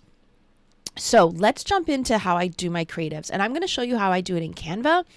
You can use any tool that you prefer to use, Photoshop, there's Crello, which I think is now called Vistaprint, there's Easel, there's you can buy templates, like there's so many things that you can do, but I'm just going to show you how I do it in Canva because I know they have a free version as well that's pretty robust too, and I just find it to be very quick and easy to use. So I want to start off with 3 ads that I am testing. And at the very first stage of creating my very first ad, I am just trying to test big categories of things. So let's go into Canva and I'm just going to choose square. They call it Instagram post here. I'm looking for 1080 by 1080. Let's just create a blank one here. And I want to test just a photo with no design. So let's test that. It could be your book. Like you could have one where it's just a book mock-up on a background. It doesn't even have to be as fancy as this. It could be like, for example, maybe I wouldn't even put this on here. It could be, I've actually tested things where there's no design in the background and the book is here in the middle. I've tested things like this. I know this one is sort of an iPad looking or a tablet, but if you had a mock-up of your book as a paper book, I don't know if I have one here, but you could just do this. And that could be one of the images that you start off testing. It does work. So, and you can make it a little bit bigger if you want to, depending on your book, but this would be something that I would test. Another thing I would test is I would also test just a plain image because I want to test an image that blends into the platform. So another reason why I like Canva, and I have the pro version, is they have a lot of pretty good stock photos that I can use as well. So, maybe I want to find somebody reading a book. So let's just put here, maybe I do this, and this is the image. I'm just going to size it here for square. Okay, so maybe I'm going to try this image. Again, I just picked it up from random, but the idea is to find something that kind of looks like it would fit into Facebook. That might be something that somebody might just post on their profile. So this might be something like that. And I kind of like how it's an over the shoulder shot as well. Now, while I'm going through these images too, by the way, I am thinking about compliance at the back of my mind. So things like you don't want to be zooming in on a particular body part. I know that her hand is here, but I think it's okay because we've got it. The main subject matter here is the book. You can kind of see the rest of her reading the book. It's not a situation where we're doing a weight loss ad or if I do spa here, you can see you get a lot of images where they zoom in on the face. I don't want to use that in Facebook ads because that zooms in too much on the face. And if you show too much skin, it could get flagged for nudity. So, you depending on the subject matter, you do want to keep in mind compliance as well, because compliance does apply to your creatives. So I've got this here. I've got a design that we can use, right? So let me just go back over here and let's go to templates. I think you could, like I said, you could just do something this simple where it's just, your book in the middle here. Okay, it could be that. But another reason why I like Canva is they have a lot of different templates here that you can choose from. So for example, if I picked, I don't know, let me just go through here. A thing I like about Canva or any site where they have a lot of templates is I like just to scroll through. Because when I scroll through, I want to see what pops out to me. Because when people are on Facebook, they're scrolling through and you're trying to capture their attention. They're not looking for you. So if you see something here that sticks out, then it might stick out more on Facebook too. Like for example, this one sticks out more to me, probably because it's not as busy as these other ones. So if I did this, like this does kind of stick up to me. So maybe I would just put something here. I might put the title of the book. I might take the headline, and put that over here. I might put a question. I can change the color here to my brand colors. Maybe my brand color is pink. And so you can just change, you can change a lot of the different things here, right? And then so you can make it look more branded, and then maybe this might pop out more in the feed as well. But I just want to get these bigger categories, like something that looks natural, something that's designed, and then let's try a video. Now with a video, you could shoot your own video. Maybe you have something that you used on TikTok or Reels that you want to try out. You could try a video that is designed and just use Canva to animate it like this, and you create, like a 5-second video. But I would actually try a video that it just looks like a little bit more, like not just a design, but let me just pull one up here. So maybe it's a book flip. I'm just picking up something here. So maybe it's, something like this. Here I'm just pulling something out at random.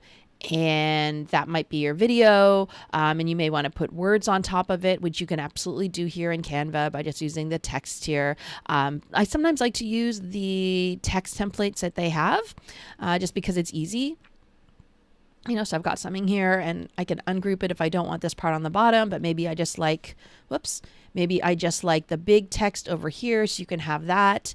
By the way, a little quick tip, if you want it to look a little bit more like social media, if you go to effects and click background, then what you want to do is you want to make this separate line. So if I want it to be cold, smooth, and tasty, what I would do is I would copy it, and then I would just take out tasty and tasty over here. So it's just one line, and this one here, let's just take out cold, smooth.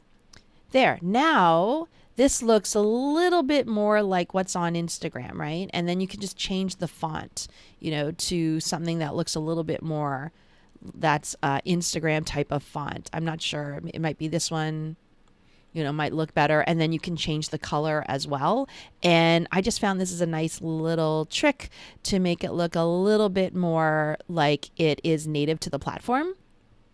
And you're, just doing it here, and then you can make it smaller. This is obviously pretty big, but you can make it smaller as well. So that's just what I like to do as well, just to, on the images for Facebook ads, and just to try different things. You don't have to do this. It's just an idea to do that. But you want to have your 3 different categories. So you've got like a natural type of image. You've got like a design type of image. Again, it could be this. It could just be the image of the book, which could work very well, and some type of video. So you've got these 3 here. Now I have this in square. I would also create this in portrait. So, sorry, not portrait, like tall story size. So in Canva, they have this handy thing here where you can resize your design to, I would choose Instagram story, which is 1080 by 1920, and you can copy and resize it and make it in that size as well. Because I want to try and get the 3 main sizes. The one is a story size. The other is it's more like horizontal. It's not square. It'll cut out maybe this part here. So I find that I can take my squares and I can just crop it inside of Facebook, which usually works for me.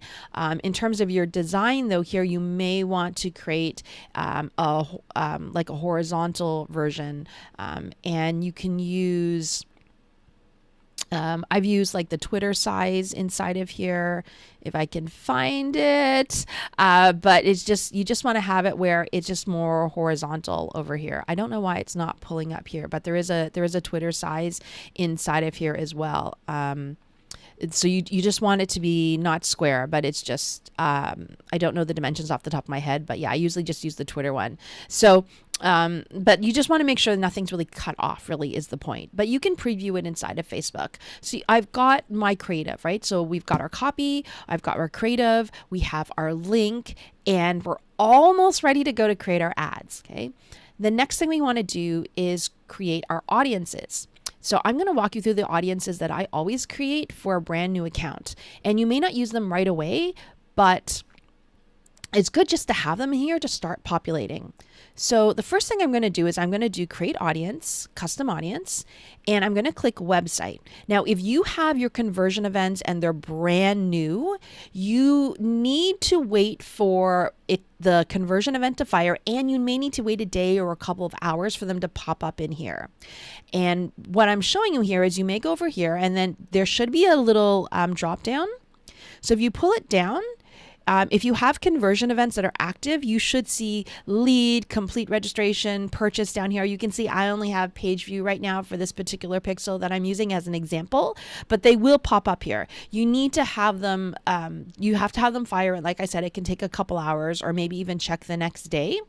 But what I like to do is I like to create one of purchasers. So let's pretend that there is an event here that is a purchase event. So I would choose purchasers over here and I would do 180 days. Again, this is for starting off. I don't have any purchases yet, but I would do here purchasers 180 days. I would do that. I would also create, and you can just click create audience. I would also create another audience if I was collecting leads that was leads or complete registration. And again, I would just, name it to something obvious so you know what it is when you look at it. So I would create those two types of audiences. If you are also collecting add to cart, I would create another audience, a separate audience of add to cart as well. So once you've got your conversion event audiences created, I will also create a all website visitors audience. And you can do this here. I'll just put website visitors 180 days. So I've got all those audiences here, right? So we've got the conversion event ones. I've got the website visitor ones. So I would make sure I have those created. Then I also want to create under custom audiences. Let's go to our Facebook page. I would create a Facebook page. So pick whatever your Facebook page is. I leave it as everyone who engaged with your page. You can be very, very specific if you want to. I tend to like everyone who engaged with your page, not just anyone who visited, because I actually want people who took at least a little micro commitment to do something. I don't want people who just visited and did nothing, because I think in my head that those people are much less likely to take action. And I'm just going to do it all at 180 days as well. So that's another audience I'm going to create. I'm also going to create another audience on my Instagram account if I have that connected. And I choose whatever the Instagram account is, 180 days. Same thing, I say everyone who engaged with the account. So we've got our conversion event audience, we've got our web page view, Instagram, Facebook, and finally, I'm going to create a video view audience. I'm basically creating all the audiences that I would put in a warm category. So these are people who, they've interacted in our community or with one of our, web properties out there in some form or another. So I'm going to choose video. And here, what you have to do is choose something here. Now, you can choose whatever you like. As if I'm doing something brand new, I'm just going to start with ThroughPlay. As you get more and more videos and you get better at doing videos on Facebook, you can choose 95% if you want. But if this is my very first funnel, my very first offer, I'm going to choose people who've completed 15 seconds. And then let's do 180 days. Let's keep it all consistent. Next, which is kind of a pain, but you do need to choose the videos. What's nice is you could create an audience that only viewed very specific videos, but in this case, I want to choose all of them. So you're going to click choose videos. And you can choose Facebook page, Instagram, campaigns, video IDs. I always just start with Facebook page, and you have to check them off like this. Okay. And scroll down. So I say it's a pain because every time you have a new video, you're going to have to come in here and add it to the audience. That's what some people forget to do. So you may be doing videos and getting a lot of views on it, but you have to add them into this audience so you can retarget those people who viewed them. So the first time, especially if you have a lot of videos, it can be a pain to go through here, but you just have to do this once. And then when you add new videos, like maybe schedule once a week to do this, or it depends how often you're having videos, in order to build up this audience. So once you have them all added here, then you've got your audience. So this will be all of your warm audience, and now you have that all ready to go. You can take this audience and create lookalikes with them, but I'm going to show you how we're going to use it in our very first campaign.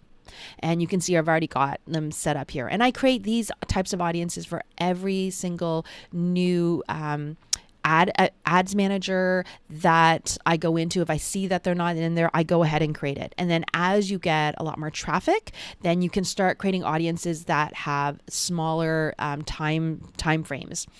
Because if you're brand new, you're just not going to have a lot of people in that audience if you say 30 days or 14 days or 7 days. So I just want to put as many people as possible, and I just find that 180 days tends to work for me. So that's why I start off with that. So to recap, we've got a URL that we want to use. We've got creative that we want to use. Okay, we've got copy that we're ready to go, and we've got our audience. We've got our warm audiences. Now we can actually go into the ads manager. So let's go into the campaign area. So I'm just going to go ads manager over here. And I'm going to choose this little thing that looks like a table. So it looks like this. And what we're going to do is the first campaign we're going to create is for our cold interest audience. I am at the most going to create 3 campaigns. One would be for cold interest, one would be for warm, and one would be for lookalike. You do not have to do lookalike. Lookalike is sometimes something that you can test, but when you're starting out for a brand new funnel, I would just start off with cold and warm. So let's click the create button here. And since we are promoting a sale for $4.99 for a book, I'm going to choose sales down here. And let's just click continue. Now we're going to name our campaign. I like to have certain naming conventions so I can tell what the campaign is. So I might do my book, and then I'll just put a little divider. You can use the hyphen if you want to, whatever you want. So I like to say what objective it is, purchase, and then I like to say what the audience is. Again, this is just what I like to do, so I can see at a glance what is happening here. Okay, now I'm going to go down here. I can see it's sales, great, auction. I'm just going to leave that alone. I'm going to make this into a campaign budget optimization campaign. You do not have to do that. You can use ABO, ad set budget optimization. That's up to you. I cover that more in the course, so you can go over there to kind of explore which one you want to try. But let's just do this for now. And I'm just going to leave it at highest volume. Again, this is what I would do for a totally brand new funnel that I'm trying to test out here. So now I've got my campaign part done. Now I'm going to go to the ad set. Now the ad set, I want to make sure it says website. And then I want to make sure that I choose my pixel. So let's choose my pixel. And I'm going to choose purchase. Once you publish your campaign, you cannot change this. So make sure this is correct. Okay. So make sure I've got my purchase and my pixel. So I'm ready to go. I'm not going to name this yet because we have to form up our audience. And you may have already done audience research. Cool. We'll pull that in here. I'm not going to do dynamic creative right now. I'm going to leave the budget and schedule as is. I just wanted to run. I'm not doing lifetime budget. I'm going to do daily budget to start off with. Now under the audience, the first thing I'm going to do is I'm actually going to exclude. I want to exclude all of the warm audience because I'm going to create another campaign that targets my warm audience. So I want to make sure that there is an overlap with this campaign. The reason for that is if you have warm audiences inside of your cold interest targeting, what can often happen is Facebook will just keep trying to get all those warm people in the cold audience. It's not going to serve it up to like a lot of brand new people because it's just trying to find people that it thinks is likely to buy, and people more likely to buy are people in your warm audience, right? And I also want to avoid any type of audience overlap as much as I can. So what I'm going to do here is I'm going to exclude all of those audiences that I just created. So the leads, the video views, the purchases, the website views, all of those warm audiences, I'm going to exclude all of them over here. And I'm going to do that whenever I create a cold audience ad set. And then you just want to choose your location, whatever it is, the age group. Again, I just usually leave it as is. By the way, for languages, I don't fill that out. If you fill it out, you're now narrowing your audience to people who actually fill out that form, that field on Facebook, and not a ton of people do. So I just leave it. Let your ad draw the right people to you. So since this is a cold audience, I am now going to choose my detailed targeting. So I like to start off with being very broad. You can have a lot of different interests if you want. Maybe I want to start off with entrepreneurship, right? And maybe I want to have, they have some newer audiences, new active businesses. So they have a bunch of these here, which I might want to do. You can choose suggestions and take a look and see what ones you want. Maybe I want small business owners, small business here. Home business, maybe something like that. So I can stack up all the interests that I want over here. Okay. And by the way, once you put in some custom audiences, you won't see the audience definition here because of privacy. They don't kind of show the information in your custom audiences, but if I took it out, you'll be able to see what the audience size is here. And that's huge. That's perfect. Okay. That's fine. You can do like, if it's even 1 million, 2 million, I'd still go with it. So I have this very broad, and what I want to do is I just want to name my ad set. So maybe it's small business, and then I just want to indicate what I'm targeting. Okay. That's just how I like to name stuff. So I'm also going to leave it as Advantage Plus placements. Okay. I want to leave that as is because that just tells Facebook to just go find whatever you can find for me. I want Facebook to use all its power to help me out. So I just leave it as Advantage Plus placements. This is my default. I don't do manual placements unless I'm doing very specific testing. So I'm just going to leave it at that. And then I'm ready to go to the ad. So the ad, again, name the ad like whatever makes sense to you. So book mockup, whatever makes sense to you. And then let's just pull down the Facebook page. Okay, and down here, I am now going to add my image, or video, so choose whichever one it is. So I'm just choosing something at random here. And over here is where I can then replace it with, remember I said 3 different sizes. So if I've got the story size, I can just put that over here. So I've got the story size. Again, yours would match. I'm just doing this to show you. And down here, if you don't have sort of like this size here, I can click crop and I can just move this around and make sure it looks good. So I want to make sure that at least it looks good in these 3 sizes. So that way Facebook will serve it up. And I just choose all optimizations. Again, if Facebook's going to help me out, I'm just going to let the AI try and help me out. So I'm just going to click done here. Okay. And then the next thing I want to do is I'm going to add in my primary text, headline, and description. So let me do that. Okay, so I just threw in some random text. I'm not going to do this where I am testing different options. I just want to create one here. I'm just going really simple for my very first one. For the button, I'm just going to leave it as learn more for now. You can do more testing later with different buttons, but I'm just going to do that for now. And let's just put in our website. So whatever the landing page is, I'm just going to put that there. Okay, so that's all ready to go. And then I want to make sure I've got my domain selected. And if you're going to add any URL parameters, you can. You don't have to. It can actually help you too. You can just click here, build URL parameters. I usually just do something like this, Facebook. Let's see, I'll do paid over here, and I can put the campaign name. Actually, maybe I'll put the campaign name over here. And I'll put the ad set name here and the ad name over here. So maybe I'll put Facebook paid. So what this does is it will just pull in the name that you've already named your campaign and ad set and add, and make it easy for you. So you can fill all those in here if you want, and it'll automatically add that data for you. Now, what I'll do is I'm just going to turn off the ad. When I'm ready, I'm going to publish it. And then I'm only going to publish this one ad, and that's it. If I'm using a landing page or copy for the very first time, I just want to submit one first to see if it gets approved. The reason for that is I don't want to create a bunch of different ads and they all get disapproved all at once, because it looks worse for me, right? If I have multiple ads disapproved all at once versus one. So to be safe when it's brand new, I want to see if it gets approved first. If it does, then I just have to duplicate the ad and put in the other creatives that I have ready to go.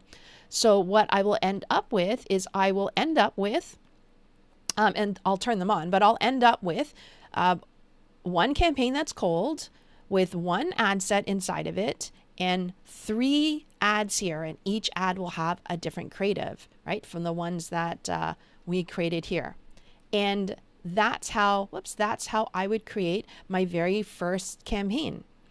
I would run this first, and then you can create a warm audience as well, where you're targeting all those custom audiences that we've created.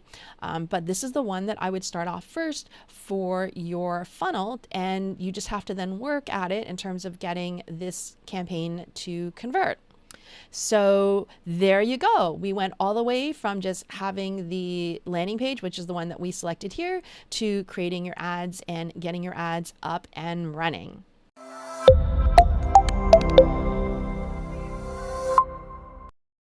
I'm going to walk you through how to create a brand awareness ad. So I'm in the ads manager, and I'm going to click the green button, create. Maybe it's a different color in yours, but you want to find a button that says create a campaign or create a new ad. And if it puts you through into something where it's asking you to go through step by step, try and find a way to get into this interface, just because I find that it's a lot easier to control all the different aspects of the ads. So I clicked create, and I'm going to click brand awareness. Now, Facebook has categorized these nicely for us, basically in terms of top of the funnel, middle, and bottom of the funnel. So top of the funnel, brand awareness belongs in awareness. So don't expect to receive purchases directly from these, but they do have a role inside of your marketing funnel. So I like to use these as well if I need to create maybe a $5 a day ad for a brand new ad account, just to get it used to running ads. Or if I feel like I do need to have this type of awareness in the marketplace. Facebook will tend to show these to people who will remember the ad within 2 days after seeing it, something like that. I don't know exactly how they measure it. It's, in their whole programming, but that's the idea, is that it's going to show it to people who are likely to remember that they saw the ad. So let's just click brand awareness here, and then I'm going to click continue. And again, here they're saying to you, show ads to people who are most likely to remember them. So it's a little tiny micro commitment here, right? So we're going to name the campaign, and again, follow whatever naming convention that you like to use. I do like to indicate the name of the campaign and the objective so that at a glance, I can see what it is that I'm running. So for example, maybe this is for my short video sprint. So I'm just going to put short video sprint here, and I'm just going to put here brand awareness. Okay. And sometimes at the end of this, I also might put an audience. Like if this was only going to be for a warm audience, I would do that. In this case, we're going to put it for a cold audience. You can put cold, you can put interests, you can put lookalike, LA for lookalike, or something like this, so just whatever it is that you like to use, make sure you follow your naming convention just so everything stays organized inside of there. I'm not going to choose any special categories. I'm going to leave that alone. And I'm just going to leave these details the way that they are. Okay. You can take a look and see what options you have. I don't need to use a campaign spending limit, so I'm just going to leave these as they are. I prefer to let Facebook's algorithm actually work and work within their own computer programming. instead of trying to do bid control, cost cap and things like that until you're much more advanced. So just leave it at auction. I'm not running an A/B split test. Brand awareness, honestly, like it doesn't matter, I think, whether you use campaign budget optimization or ad set budget optimization. So I'm just going to turn this on just to make things easier, so I can just control the campaign budget up here, but you don't have to. And I'm going to leave it at lowest cost. This is totally a personal preference, I find, for these types of ads. So let me go to brand awareness, the ad set. Now, again, use your naming conventions. So let me just put here, maybe I'm going to do marketing interests, and then all male and female. I'm going to put 25 to 54 age group. And I'm just going to do it in the US. So this is how I like to name my ad sets. But again, do whatever makes sense to you. It shows you here it's ad recall lift. I'm not using cost control, so I'm going to ignore that. I'm not going to change this. I'm just going to leave it as impression. And I'm not going to put an end date. I don't tend to put end dates in ads, in ad sets. I'd rather just turn it off. One of the reasons is it's a pain if you set an ad date, an end date, and then you have to change it because you're extending something. And so I just like to keep it going. And I also feel like it sends a signal to Facebook, hey, I'm actually going to keep this going. So you should just, your algorithm should just keep working for me, please, no matter what happens. So I want to give, Facebook that signal that, hey, we're here to spend money over and over and over again until, eternity. So that's why I just leave it like that. You can take a look at the other options. Again, I'm not going to add any ad spend limits because I'm just creating one ad set. If you were creating multiple ad sets, I would put in at least a minimum spend limit of $1. So I would click edit here. I would click this, and I can do this here just for one, even if I have one ad set. But I would put it in for each of your ad sets a minimum spend just to make sure that Facebook does spend on each of them. If you don't, then it's just going to put all the spend behind the one that they think will work best. And if you are testing stuff and you want to make sure that both of them get an equal chance, then I would go for it. And then I'm going to go down here. So if you want to exclude anybody from this audience, like for example, maybe I want to exclude people who already know about me. So my website visitors, people who engaged with my page, my Instagram engagement, video views, probably leads. Okay, so I probably want to exclude those people just because this particular campaign, I want people to become aware of the ad and my brand. So these people already do, and I'm probably going to do a different type of campaign for them. And I'm fine using the 180 days because I just want this to be as cold as possible. And let's just do United States. So I'm going to choose the location here. Again, you can be as specific or as broad as you wish. Oops, it's just giving me a warning that some people who have opted in for privacy on iOS 14 may not be in the audiences. I'm aware. I don't need to be reminded, but they're letting me know. And I'm going to choose the age here to be 25 to 54. So let's just select that. And I'm going to leave the genders, all the genders like that. And I'm not going to touch languages. I tend not to use languages at all because I would rather the ad just attract the right people. So the ad's going to be in English. And also, if you put it English here as the language, it actually restricts it to people who have filled in that option in their profile. And a lot of people don't fill that in. So I don't want to exclude those types of people from the account. So I'm just going to leave all languages. And for targeting, let's make it really broad. So let's actually, I put marketing interests. Let's literally just put marketing in there.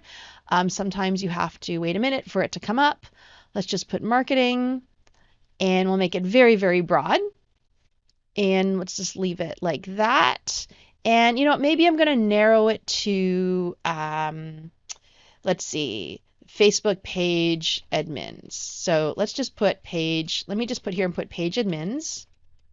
Okay, and here we go. This comes up here. You can also add, I put that in there. You can include the business page admins too if you want to. I feel like the other admins should be included in this big category. So now it doesn't give me a size, and the reason is because I put all these exclusions here of custom audiences, and they don't, for privacy reasons, they don't show you the exact number of most of your custom audiences. So that's why. If you wanted to see the potential reach that they're going to estimate here, which I know is going to be huge, you can delete all of these and then add them back in again. I'm not going to bother doing that right now because I know this is a huge audience. And also, this is only really an estimate. So there. And I'm not going to see any daily result estimates either because I've never run this before in this account. So it's not going to have any data to, go from. So that's fine. I'm just going to leave it at automatic placements. Again, I tend to use automatic placements most of the time. I'll walk you through when I don't, and that tends to be for video views and traffic. So we'll cover that when I run those types of ads. But I'm just going to leave this as automatic placement. And then let's go next, or you can just click over here to go into the brand awareness ad. So let me choose an Instagram account over here. Great. And again, name the ad however it is that you want to name it. So maybe I'm going to use the version 1 of my copy. There isn't a headline, so I'll just put like happy business owner to indicate the picture I'm going to use. So here you just want to literally put like whatever the text is that I want for this. So let me just grab some text. Okay, I literally just put any copy inside of there.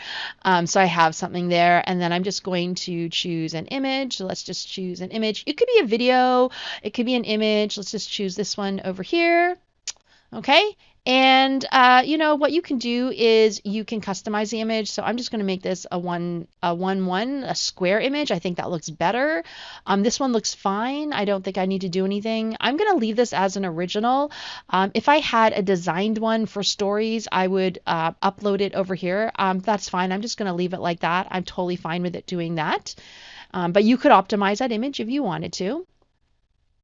Okay, great. So that's what this is over here. I'm not going to add a website URL. I'm going to save using website URLs for traffic and conversion campaigns. I just want this to look, natural in the feed and for somebody to remember it. And if I wanted it to be branded, I could use, I could also use like a branded image as well. I don't know if I have one to use here right now, but I have one here from, like, for example, this is for the podcast, right? So I could use this one, if I wanted to, from the podcast. So it is, a little bit more branded. So it's out there. So whatever, depending on the campaign, feel free to use whichever you want to use there. I'm just going to leave this blank. Like, I'm not having a URL in here, so I don't have to have the tracking. You could put it in there just in case somebody is finding you and clicking through and doing something so it can track you there. And again, I don't have a URL, so I'm not going to choose URL parameters. And and then I'm just going to turn this off for now, and then I'm ready to publish. So if you want to take a look at your creatives a little bit more closely, you can edit whichever way you want them to look in each of the different areas. I have a video that goes in a lot more detail in terms of the creatives, so I'm not going to spend time on that right now. And I'm not going to cover branded content in this one right now. It's just a walkthrough of a branding awareness campaign. So you can check out the other video too I do where you are running ads in collaboration with another brand as an affiliate or as an influencer. So there you go. That is your brand awareness ad. And I will go on to create other videos for each of the different types of ads. You can just jump into each one of these as you need, depending on the type of ad that you are running.